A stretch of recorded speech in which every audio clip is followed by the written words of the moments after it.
नमस्कार सगळ्यांना। आज आपण पोषण 15 साजरा करत आहोत। दिनांक 8 एप्रिल पासून 22 एप्रिलपर्यंत पोषण 15 सुरू होतो।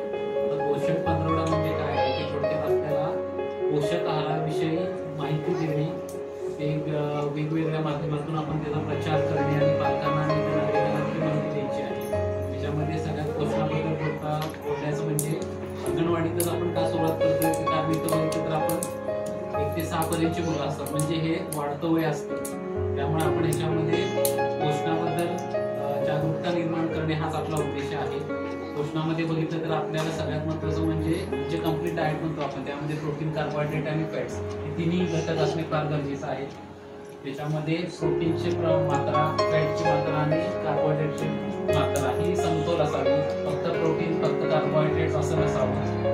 लहान मुलांना वाढत्या वयामध्ये ना कार्बोहायड्रेट, प्रोटीन, फॅट बरोबर व्हिटॅमिनची पण फार गरज असते। त्यामुळे याच्यामध्ये आपण फळांचा फार उपयोग करणे गरजेचं आहे। आता तुम्ही सध्या समोर ठेवलेले पदार्थ पाहू शकतो की बऱ्यापैकी सगळे घरी आणि पारंपरिक पद्धतीने बनलेले पदार्थ आहेत। कुठलेही फास्ट फूड म्हणजे पॅकेटमध्ये मिळणारे पदार्थ टाळायचे आहेत आपल्याला।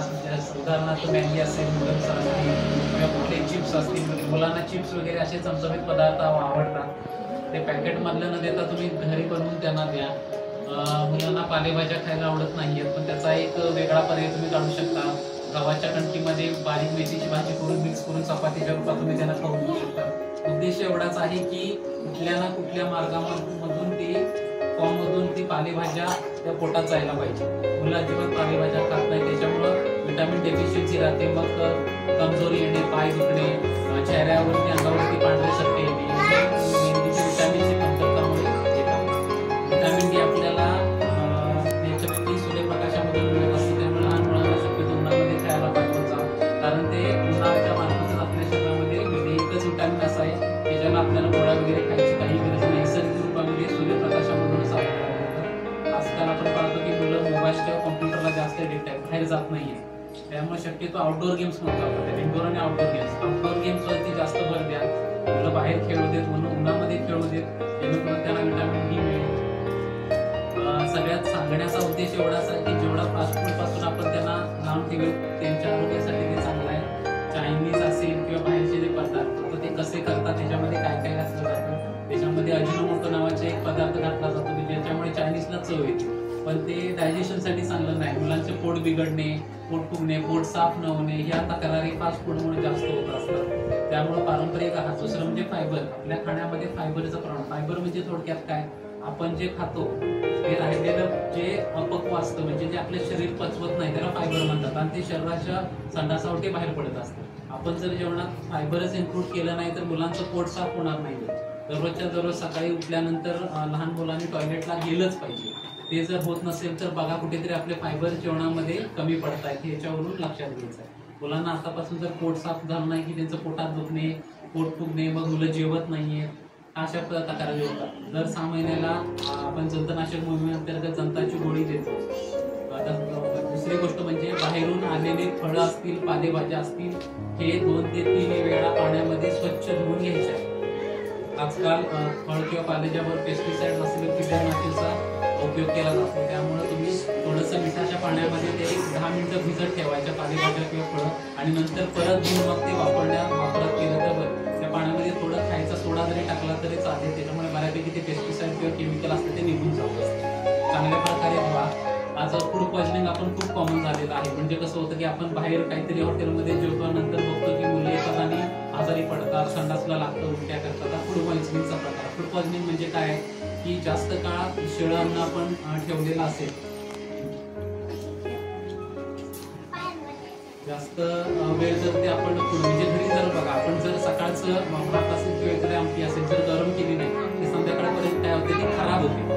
हॉटेल्समध्ये काय आपल्याला सांगू शकत नाही ती ग्रेव्ही कधी तयार केलेली असते, कुठं ठेवलेली असते, पण ती जर जेवणामध्ये वापरून आपल्याला दिली असेल तर ते फूड पॉइझनिंग होते। बाहेर खाल्लं, अचानकपणे संडासला लागणे, जुलाब होणे, उलट्या होणे, पोटात दुखणे हे फूड पॉइझनिंगचे कारण आहे। त्यामुळे गरमागरम शिजवलेलं सकाळचं सुद्धा संध्याकाळी देऊ नका। सकाळचं सकाळी, दुपारी संध्याकाळचं संध्याकाळीच खायला पाहिजे। मुलांनाही सवय लावा। शिळांना देऊ नका. मग एकच सांगेन की जे काय त्यांना आवडतं ना तुम्ही घरी बनवण्याचा प्रयत्न करा. भलेही थोडंसं बाहेरसारखं होणार नाही, पण कसं आहे आता मुलांना नूडल्स आवडतात, पण आपल्या इथं पारंपरिक पदार्थ शिरवाळे आहेत ना, ते तुम्ही देऊ शकता मुलांना. म्हणजे ऑप्शन शोधून काढा. मुलांना चिप्स आवडतात ना, घरच्या घरी चिप्स बनवायला सुरुवात करा.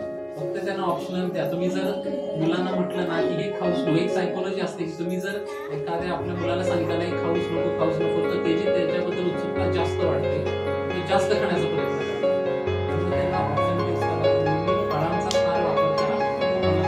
फळं मुलांना फार दिसून येते. आपण काय करतो, दुकानात जातो, त्याला काय चिप्स आवडतं, पॅकेटमध्ये आवडतं, घेतो आणि आपण देतो. त्यामध्ये नेहमी फळं ठेवा. ज्या सीझनमध्ये ते फळं मिळतात. आता आंब्याचा सीझन आहे, फणसाचा सीझन आहे. आवळे सगळ्यात चांगलं उत्तम व्हिटॅमिन्स आवळा बघा, ज्यूस मिळत असेल तर ज्यूस पण रेडीमेड नाही, आवळे विकत आणायचे, त्याचा ज्यूस करून सकाळी 2 चमचे वाटी पाण्यातून मुलांना त्याचा पोट साफ होतं, त्यांचं आरोग्य चांगलं राहतं, इम्युनिटी चांगली वाढते. दुसरी गोष्ट म्हणजे आंब्याचा सीझन सुरू होणार आहे. आंबा हे व्हिटॅमिन एचं उत्तम सोर्स आहे. पिकलेले आंबे द्या खायला, त्यांना फणस असेल, फणसाला तर सुपर फूड म्हटलं जातं, एनर्जी खूप असते त्याच्यामध्ये, ते मुलांना द्या. फक्त एक अट्टास करू नका की टीव्ही मध्ये वगैरे दाखवतात सेलिब्रिटी आवाकडं खातात वगैरे. आपल्या आसपास जे उगतात तीच फळं खायची. लय आपल्याला लांबचं देवाकडं कुठं उगतं माहित नाही, परदेशातून येतं वगैरे नको, काही गरज नाहीये. आपण जिथं राहतो त्या जमिनीमध्ये काय उगतं तेच आपण खायचं. मुलांना आजकाल मी फक्त चपाती खातात, भाकरी खात नाहीये. तर मी एवढंच सांगतो की तुम्ही फक्त एकाच धान्यावरती अवलंबून न राहता नाचणीची भाकरी द्या, ज्वारीची भाकरी द्या, बाजरी